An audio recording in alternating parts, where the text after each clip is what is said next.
All right, this is my third Black Friday video. Delano and I went shopping for comic books in 3 different stores, and these are my finds at Jim and Dan Comics in West Alexandria, Ohio. Jim and Dan's is a fantastic store. If you've never been, I highly recommend it. And I'm just going to show you what I dropped some money on that fine Black Friday. First book that I grabbed was Beavis and Butthead issue number 1. I'm trying to put together a run of Beavis and Butthead, and I didn't have number 1, and they had it. And Beavis and Butthead number 1, or the whole series, is great because it's sort of an auteur series. Rick Parker did most of the art on this, and while a lot of it is sort of done off of maybe some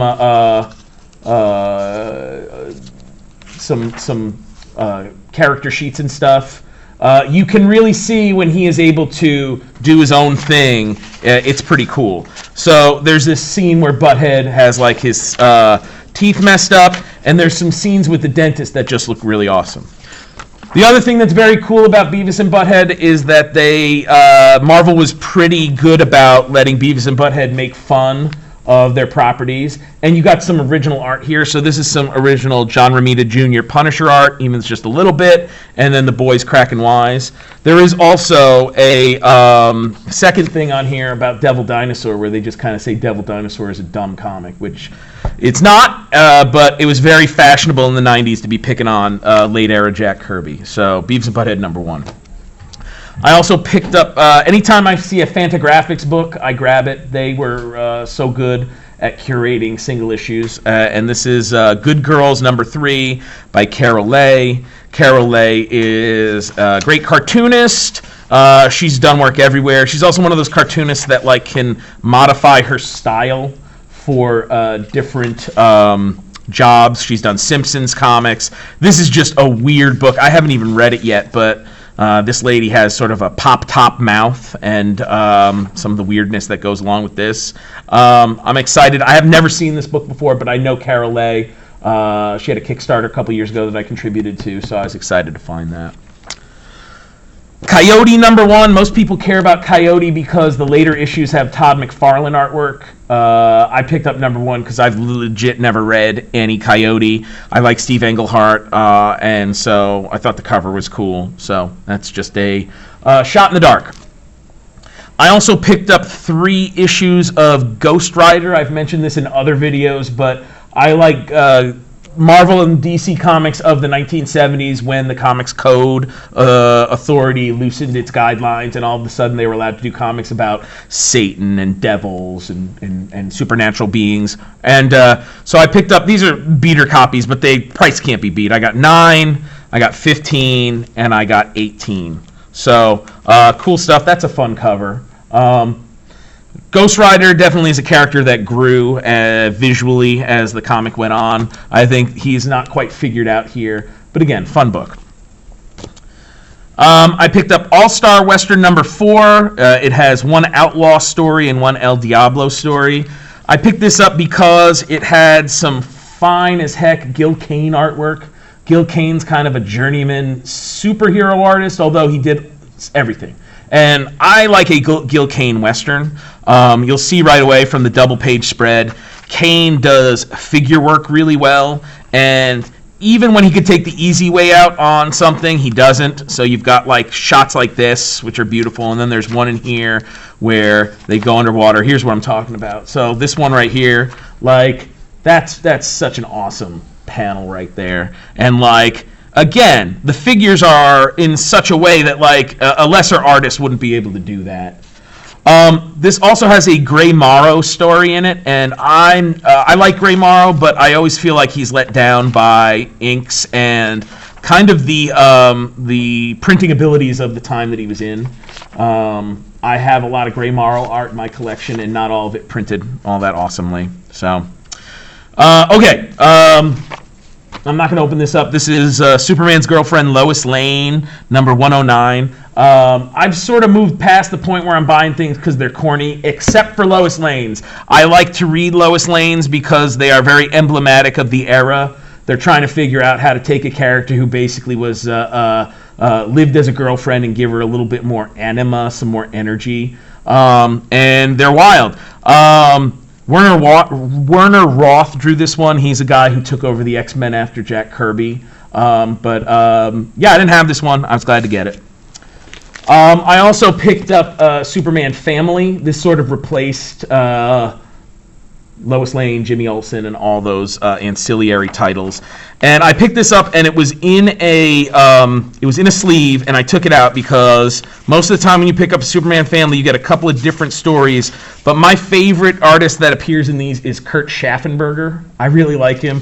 He is a very clean-cut sort of. He's the Lois Lane artist. He sort of like that's his mark.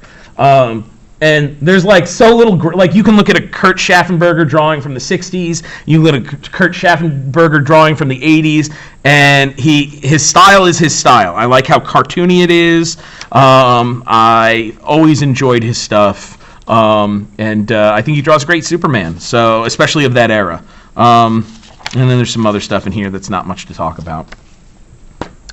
So back in the day, romance comics were a huge genre. They have pretty much disappeared. They pop up here and there, but I like to pick them up again because they're sort of emblematic of the era that they're in. So like the stories in here are always very influenced by the fads of the day. So if you're reading a story from like the 1970s, you would not be too surprised to find it like taking place in and around fads of that era for teens. Like I know that there's a funny DC one about like CB radio, which was quite a fad at the time, or like the Beatles.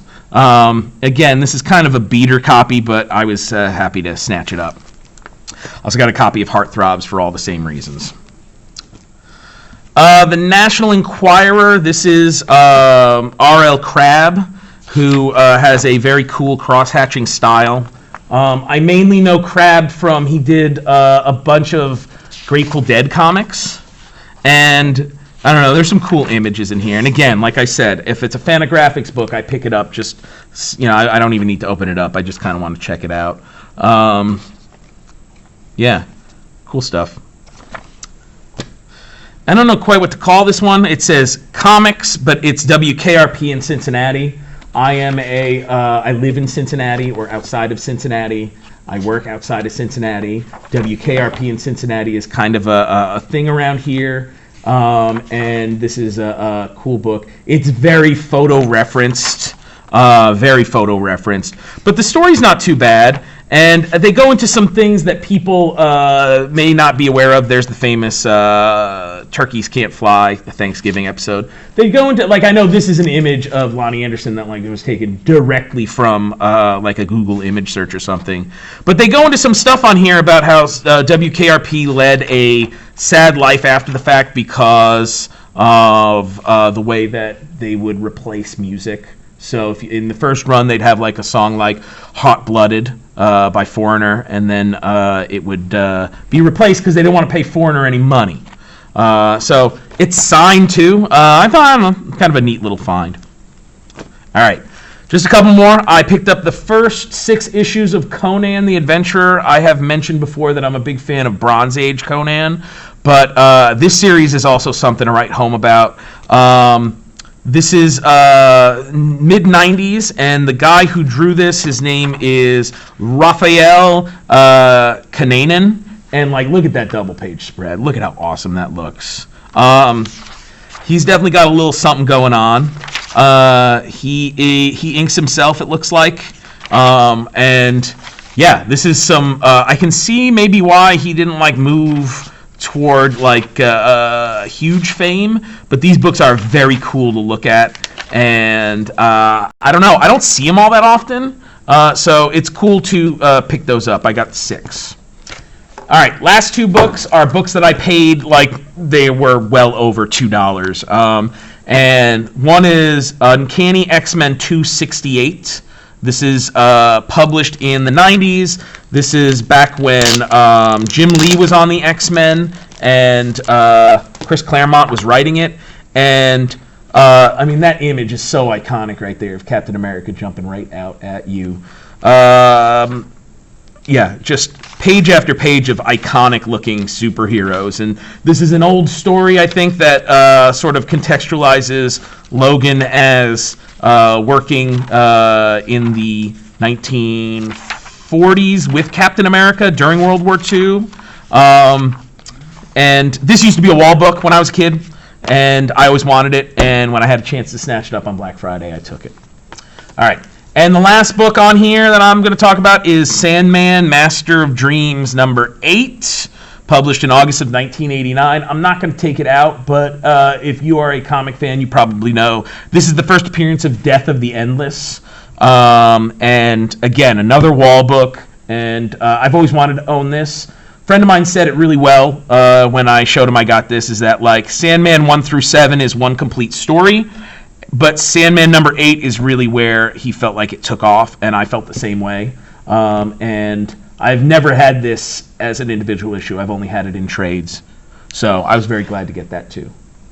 All right, thus ends the Black Friday sales. And yeah, go to Jim and Dan Comics because it's a cool spot to do your comic shopping for sure.